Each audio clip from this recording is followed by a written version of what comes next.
Good morning. I'm reading Deuteronomy chapter 8 today. Got a few thoughts, things to give you. Verse 11.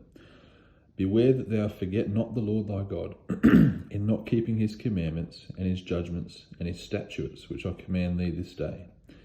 Lest when thou hast eaten and art full, and hast built goodly houses and dwelt therein, and when thy herds and thy flocks multiply, and thy silver and thy gold is multiplied, and all that thou hast is multiplied, then thine heart be lifted up, and thou forget the Lord thy God, which brought thee forth out of the land of Egypt, from the house of bondage. So God's describing the land he's bringing them into, and then he's going to talk about what's going to happen in the future. He's saying, beware. This is a risk of what will happen if you get too much to eat, build too many houses, have too much resources and goods. The risk is your heart will be lifted up and you'll forget the Lord thy God. And what you'll find, Ezekiel 16:49, we'll just have a look at that real quick. This is the sin that led to Sodom's downfall. And we see that today in Israel.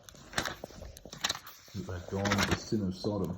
They've had fullness of bread, that they've exceeded and succeeded in their land and grown greatly.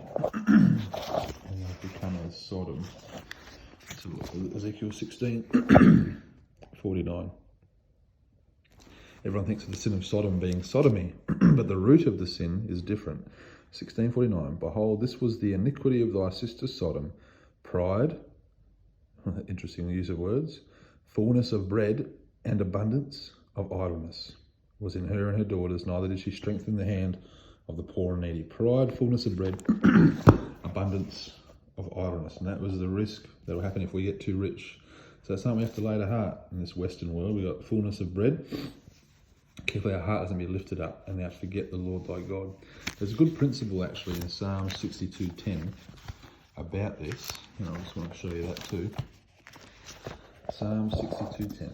I'm just trying to balance, turning my pages with one hand. Okay, Psalm 62, verse 10, talking about riches increasing. Trust not in oppression, and become not vain in robbery. If riches increase, set not your heart upon them. And that's what God is trying to say here. If your riches increase in the promised land, don't set your heart upon them. Don't be lifted up in your heart and forget the Lord thy God. What did God do? Who led thee through that great and terrible wilderness, wherein were fiery serpents and scorpions and drought, where there was no water, who brought thee forth water out of the rock of flint. Deuteronomy chapter 16, verse 16.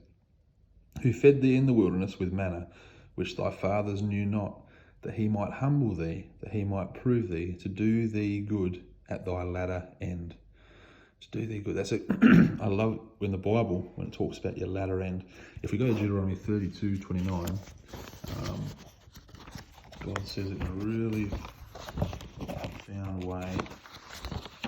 Something that we need to take to heart as we live our lives. And if we're honest, if you're listening to this on your phone or device, you're rich. 32:29. Oh, that they were wise, that they understood this, that they would consider their latter end. And too often we just are considering the moment, the things we're enjoying, good food, good family, good house, good job, whatever, and we just get so consumed in that moment, like that is the purpose of life.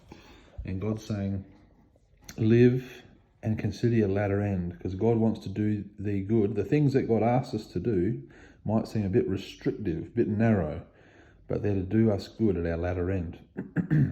Verse 17, and thou say in thine heart, my power and the might of mine hand had gotten me this wealth. Watch out. But thou shalt remember the Lord thy God, for it is he that giveth thee power to get wealth, and that he may establish his covenant with which he sware unto thy fathers, as it is this day.